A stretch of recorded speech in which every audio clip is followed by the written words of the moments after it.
As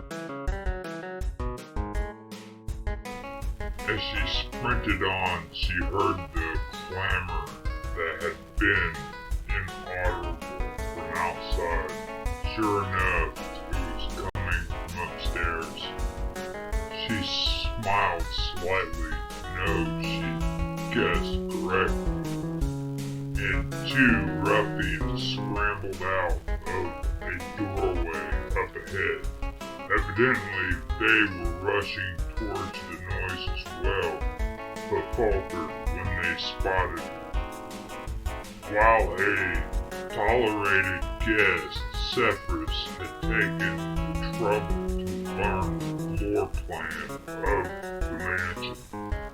Thus, she knew the Bravos were blocking the shortest route to the Silver, and likewise knew she needed to clear them from her path. Considering that they were still several yards away, magic might have been the safest way to go about it. But she'd already wasted a measure of her power creating the alarms her quarry had somehow bypassed. And she wanted to save the rest to address more serious threats. So she simply charged. One red axe threw a dagger at her. He had a good eye, and it would have plunged into her heart if she hadn't slapped it, spinning off course. She responded in kind with a backhand flip of a chakram. The razor-edged ring sheared into his neck, and he fell. Blood squirted from the wounded to spatter his companion. The second outlaw winced but stood his ground. A slim needle of a thrusting sword cocked back in one hand and a parrying dagger extended in the other. Maybe he fancied himself a duelist, for his stance, spine straight and knees flexed, bespoke some formal training in the fencer's science. Cephas kept on charging, one cestus wrapped fist raised and threatening a punch. Confident that proper timing and the length of his blade would protect him, he'd almost certainly respond to her seemingly reckless advance with a stop hit. He did. He stepped backwards, and his point leaped at her breast. She dropped underneath it, smacked down on the floor, and still carried along by her momentum, slid at him, face first, feet first. She kicked at the proper moment, bone cracked, and the duelist went down with a shattered ankle. It was unlikely he'd give her any more trouble, but Cephas saw no reason to chance it, not when it would take only a split second to finish him off. She scrambled onto his chest, crushed his windpipe with a jab of her stiffened fingers, leaped up, retrieved her chakram, and ran onward. Nobody was on the marble staircase, judging from the muddled racket ensuing from the top of from the top, all the other red axes who'd remained in the house had already reached the solar. When she charged up the steps and peered into the hall, she saw that the situation was just about as inconvenient as it could be. Along with Mary and Nico's, Aaron was at the far end of the room, up by Kesk's chair. The only way to keep him out of the Red Axe's hands and prying and bring the location of the Black Bouquet out of him herself was to kill her way through a dozen or so gang members and the wizard in the green cloak too. So be it then. At least Kesk's henchmen were all facing away from the door. That would give her a brief initial advantage. She sprang into the cellar and punched, breaking a hobgoblin's spine. The tall, hairy creature needed to fall first to give her a clear toss at the small man. She'd already concluded he was no seasoned combat wizard. He was too hesitant and miserly with his magic in a fight, but he was still the most dangerous opponent in the room. She was just about to fling a chakram when she glimpsed movement at the edge of her vision. She pivoted. Sewer rat rushed her, clawed hands extended to rake. After the trouncing she'd already given it, the stunted green slime savage should have known better, but maybe it ached to avenge its earlier humiliation. She sidestepped out of the measles way, cracked its skull with an elbow strike as it blundered past and returned her attention to the wizard. He'd spotted her and was jabbering a spell at her. Futility. He wouldn't finish in time. She hurled the chakram. It hit the mage in the forehead and bounced away.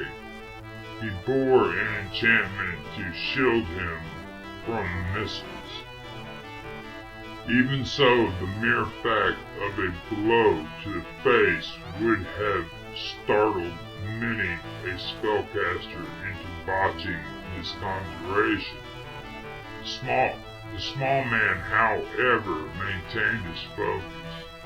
He spoke the final word, and a ragged, fan-shaped distortion, like hot air rippling over pavement on a torrid summer day, shot from the head of his cane. Seppris tried to dodge and nearly made it. The edge of the magic grazed her, however. It didn't make her feel any different, and for a second imagined it hadn't affected her at all.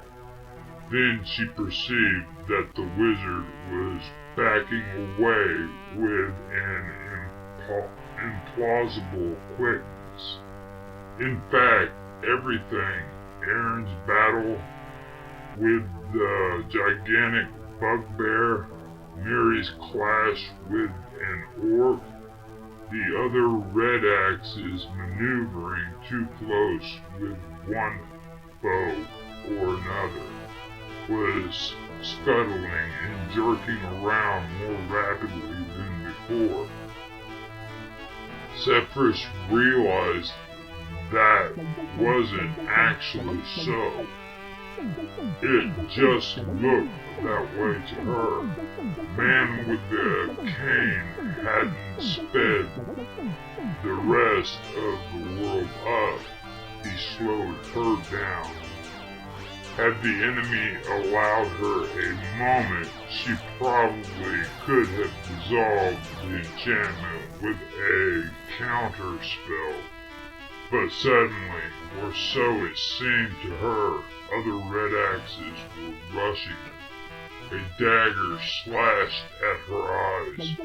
From her perspective, the blade came in as fast as if one of her teachers was wielding it, and she nearly fell to duck. She riposted with a punch to the jaw, and the outlaw jerked out of the way. She flew into one of the combinations her instructors had drilled into her, following up with a blow to the ribs. The red axe didn't dodge that one. Her knuckles smashed bone. She stumbled backwards and fell. No, he stumbled backwards and fell on his rump. But already two more red axes, one human, the other a slavering hyena-headed gnoll, were spreading out to flank her. She realized that in her present condition, she could no longer count on simply trained reflex to snatch her out of harm's way. She had to read their stances and predict how and where each attack would come.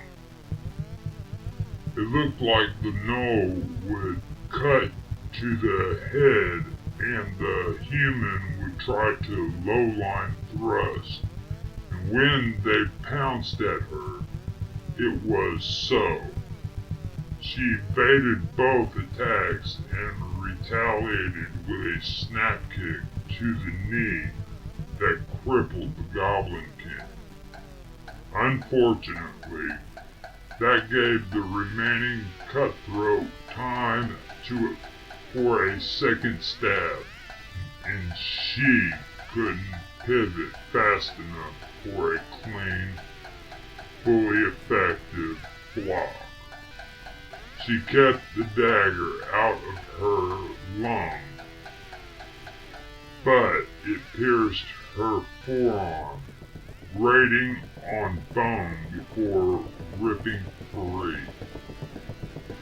It didn't hurt, not yet, and wouldn't until she allowed it to. Mere force of will, however, wouldn't stop the bleeding or the weakness it would eventually produce. She realized she was genuinely in trouble. Aaron crouched before Tharab, and when the enormous bugbear swung its club, the rogue lunged forward, safely inside the arc of the blow, and swept his Arthan fang in an overhead stab at the creature's stomach. The point plunged through magically thickened layers of tanned horsehide armor and clothing to pierce the red axe's flesh. Tharag roared in rage and snatched at Aaron with his offhand. Aaron ducked and stabbed a second time. The bugbear lunged forward, trying, apparently, to knock his foe down and trample him. Aaron sprang aside, and Therog lurched past. In the instant it took the red axe to spin back around, Aaron had his first chance to survey the entire room.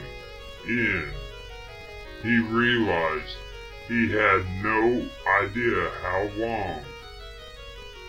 He'd lost all track of time trying to contend with Therog.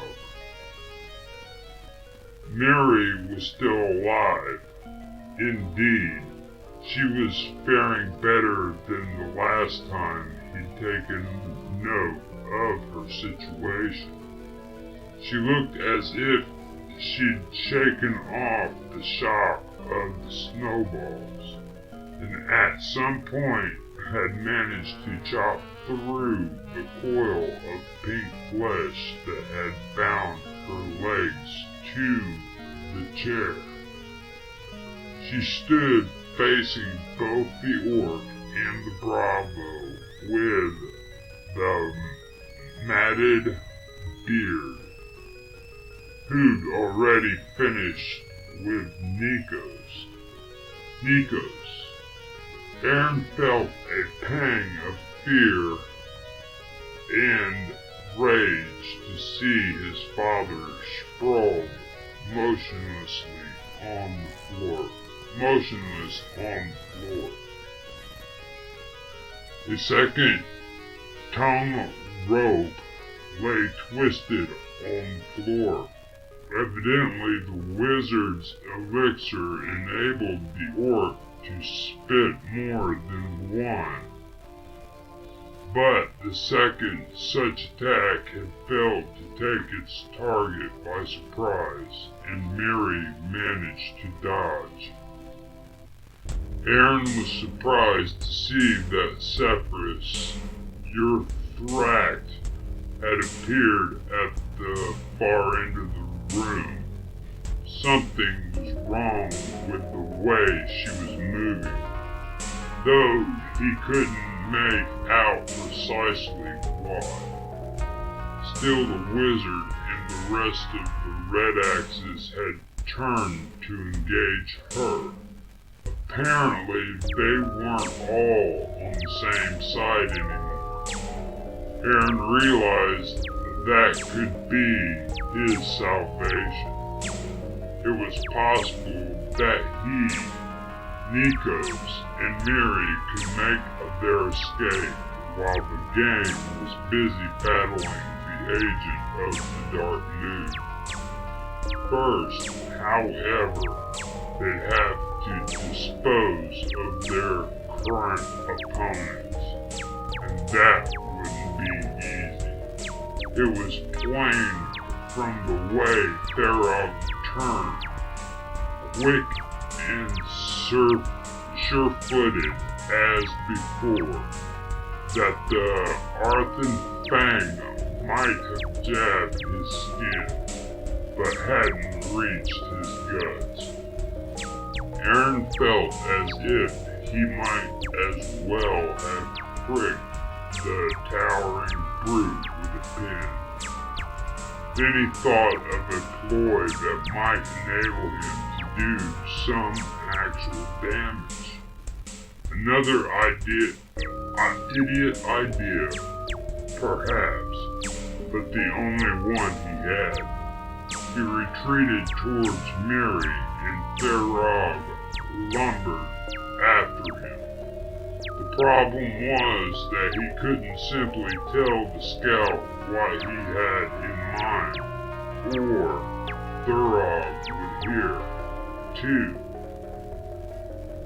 He could only hint at it, praying she'd understand, and the bugbear wouldn't.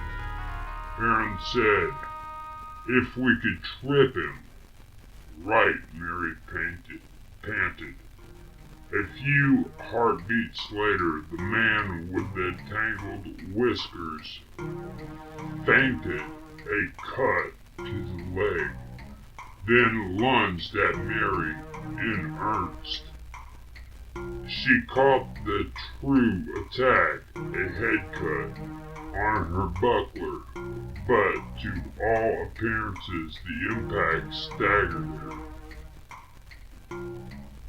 Aaron could only assume she was faking. He hopped backwards and Tharog compensated by taking a stride forward into what ought to be the proper position. Hoping to take advantage of Mary's seeming incapacity, the orc spat a third extended tendril of flesh.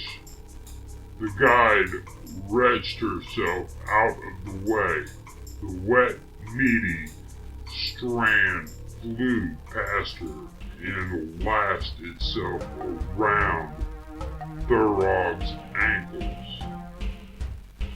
The bugbear pitched off balance, but didn't fall. Aaron threw his shoulder against Thurog's leg and brought the giant crashing to the floor. And he scrambled towards its neck, where no armor protected it, and a major artery throbbed just beneath the skin. Tharog flailed at him but missed, then was in position.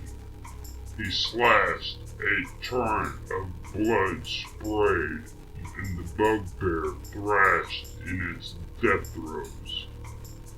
Aaron jumped up and rushed in on the orc's flanks.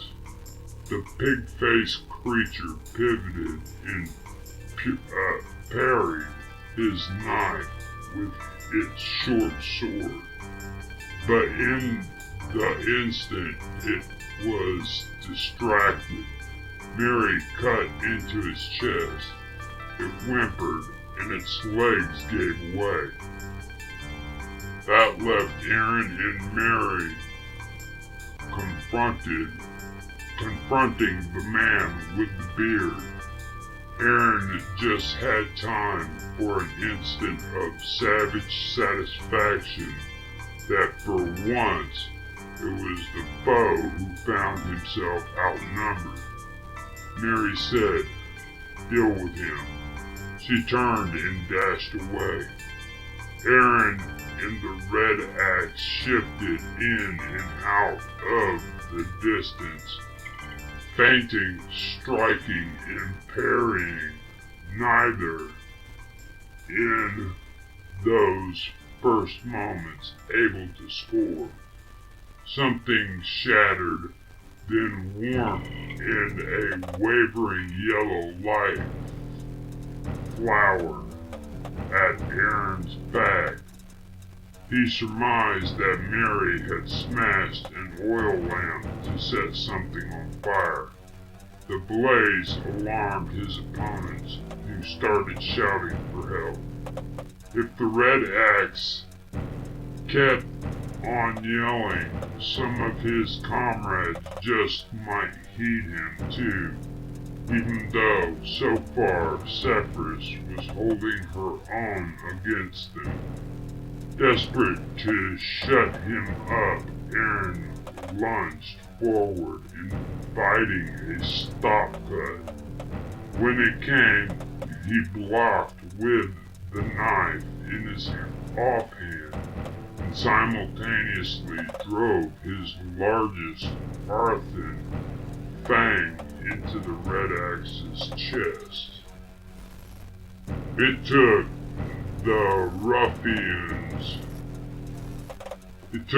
the ruffians a moment to drop, and by that time, Aaron could feel the hot pain burning in his shoulder.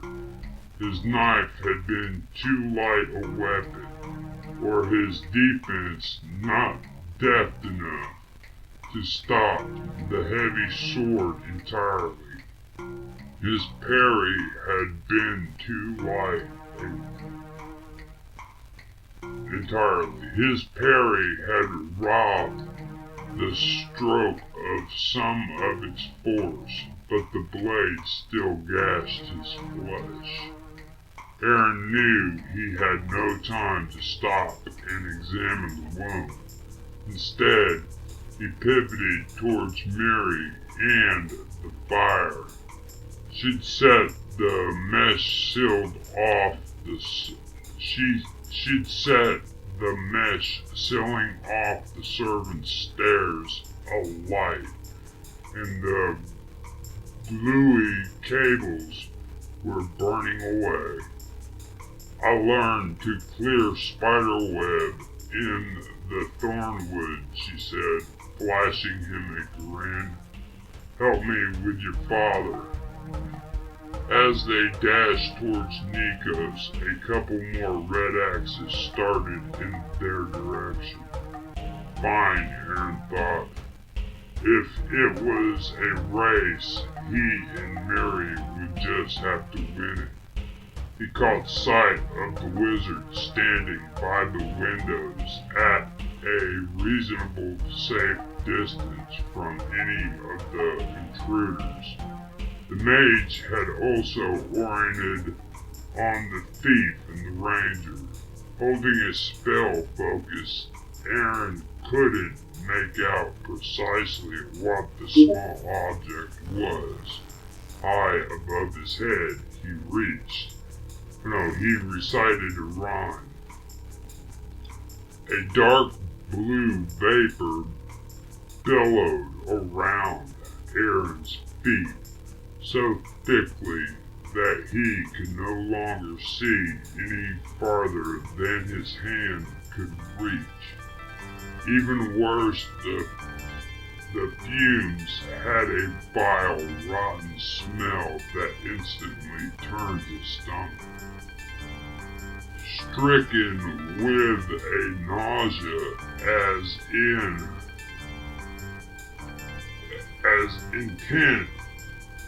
Stricken with a nausea as intense as he'd ever experienced, Aaron swallowed to keep from puking. Run, cried Mary from somewhere in the mist. The strain in her tone made it obvious that she too was struggling not to be sick. My father, Aaron called back. He can't find him in this murk, Mary replied between coughs, and we're too ill to carry him off. If we could, it's over for tonight.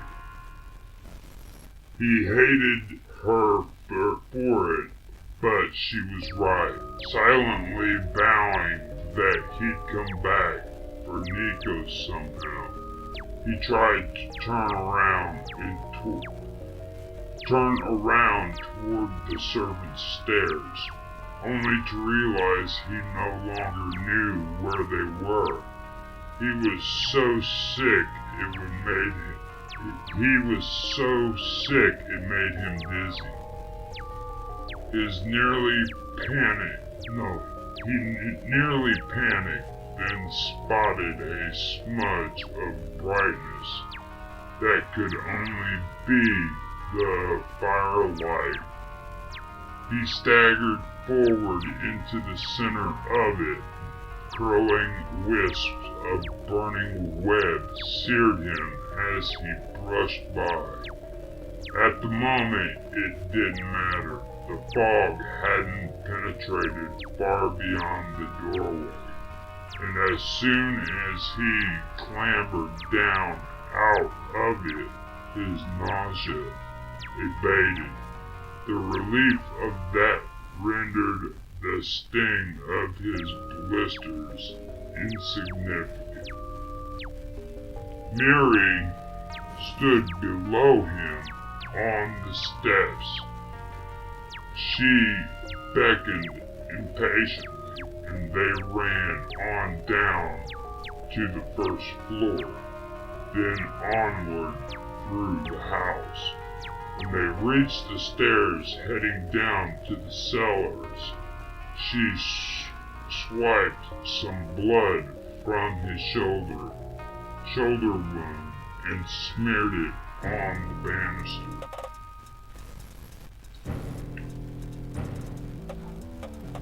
Cephas had suffered a second wound, a gash just above the knee.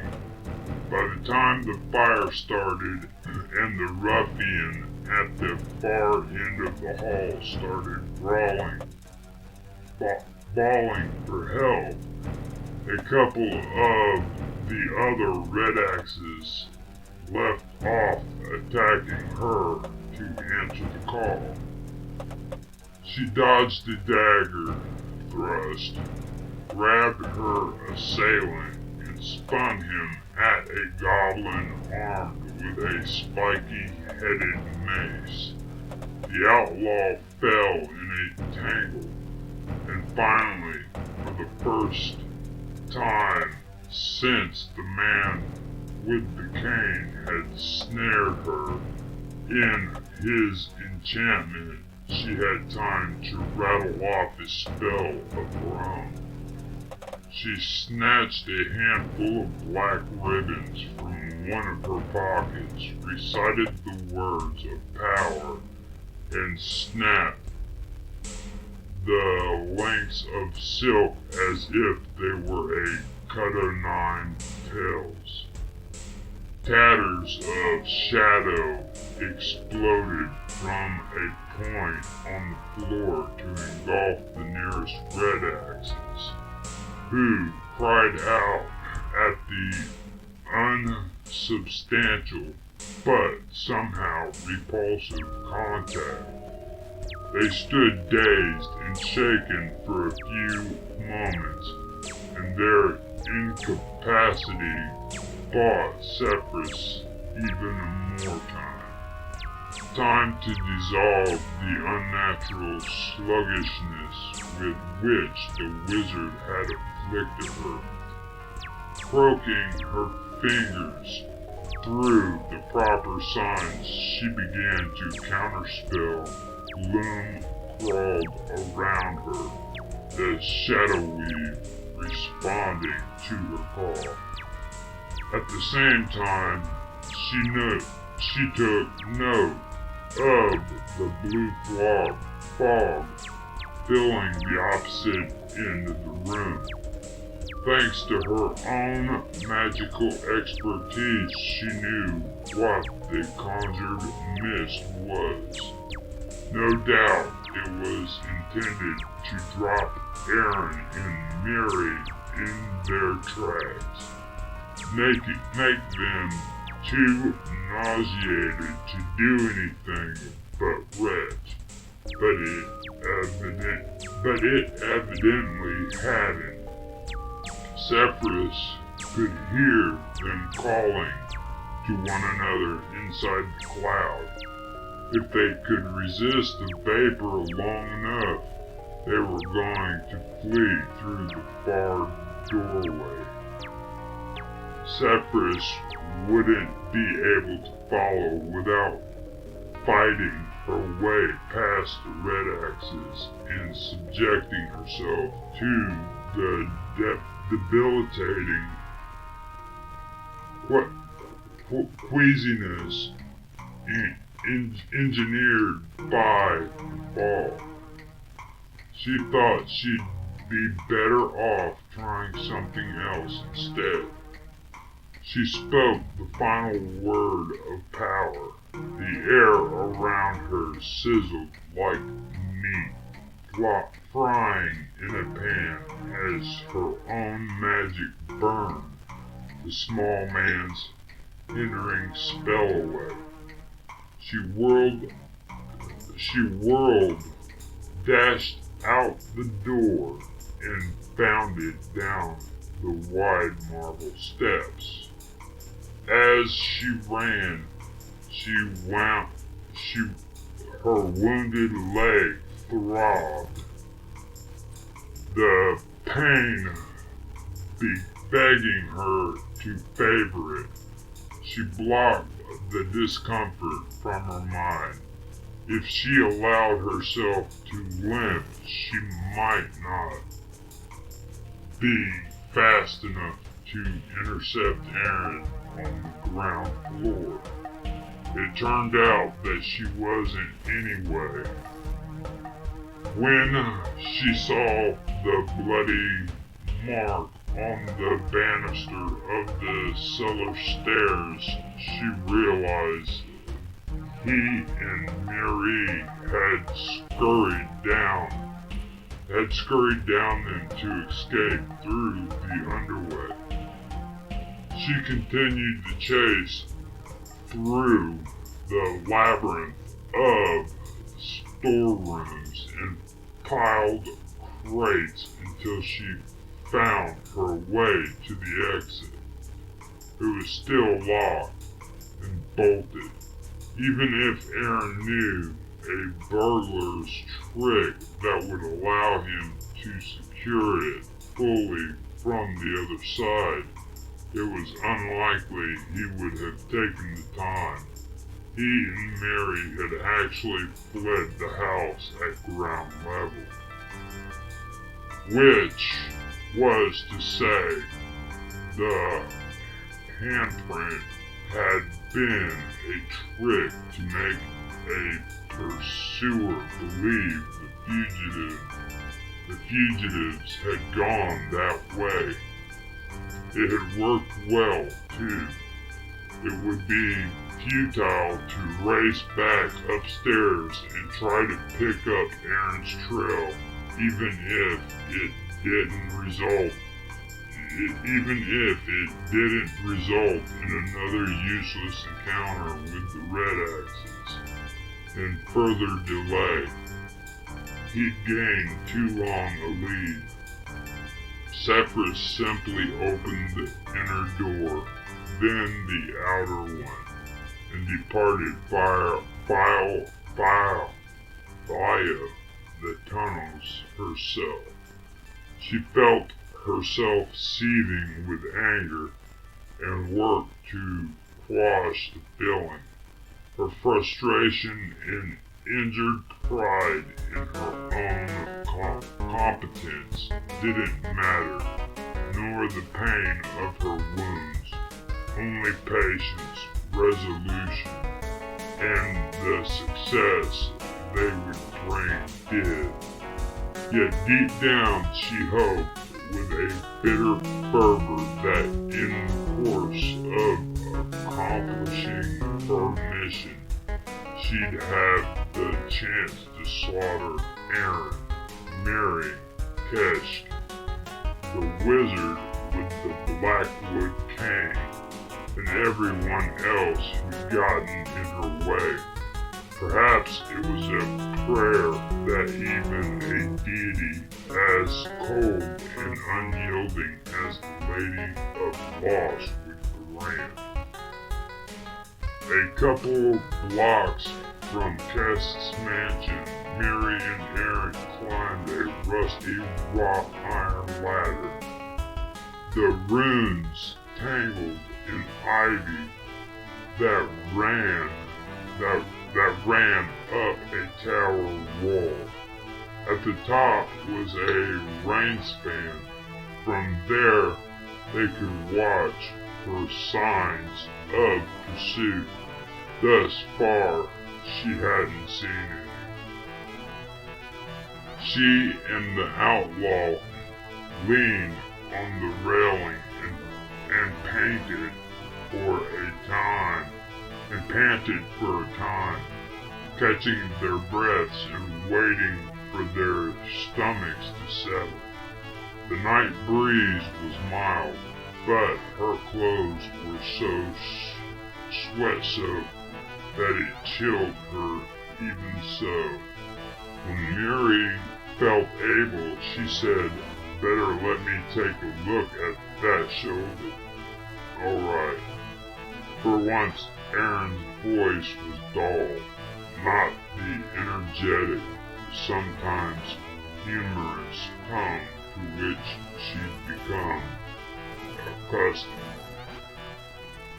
She ripped the rent in his blood-stained sleeve wider to get a better look at the gash. You're lucky, said the ranger. It's shallow.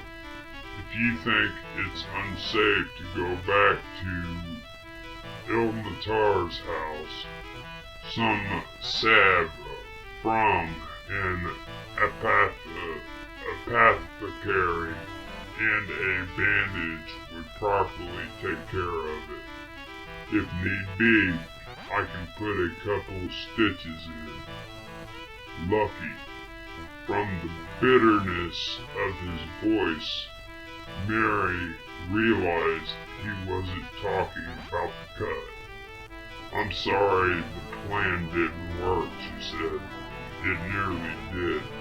If the wizard hadn't been there. Even though he was, Aaron said, we almost saved my father. Another couple paces and I would have picked him up in my arms. Then the fog came and it panicked us. We turned tail and left him lying there. We didn't have a choice. You couldn't be sure of that. Maybe we still could have gotten him out. We'll never know, because you said we had to run, and I listened. She stared at him, then said, So, it's all the fault of my cowardice that things didn't work out. I didn't say that. Not in so many words, but listen, when we fight your fellow cutthroats, all they do is try to club you unconscious or cut a leg out from under you.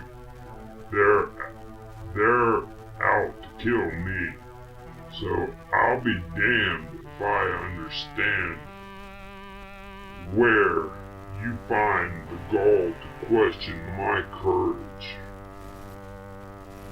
I said we both panicked. I didn't mean to put it all off on you. I'm a scout of the Red Heart Guild, Mary replied. I have honor. You're a common sneak thief. You don't. Be thankful I'm willing to dirty mine. She felt a clench in her muscle and heard the thrillness in her voice. She took a long breath. Never mind, Mary continued. I shouldn't have said that. I'm frustrated too. For a few heartbeats, Aaron just stared out at the night as if struggling to swallow his own anger. Eventually he said, for all we know, he could be dead now.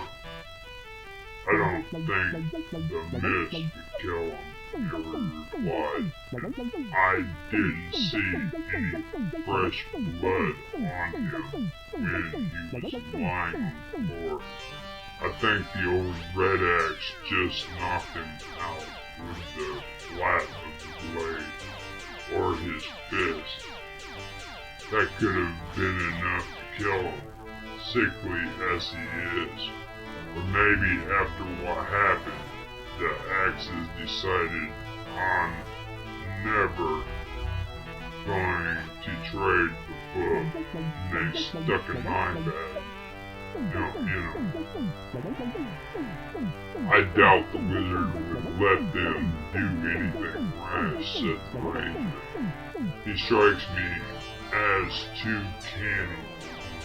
He reached out to give Aaron She reached out to give Aaron a reassuring pat on the shoulder, but he irritably twisted away from her touch. "You don't know that either," he said. "All we do know is that we wasted our one chance to sneak into Kesk's house. We'll never get inside a second time. Then it's time to try it my way, isn't it? Seek help from the Bouquet's rightful owner and the authorities." Aaron scowled and said, "I explained to you why that wouldn't work." Despite herself, Mary felt her own hostility welling up anew.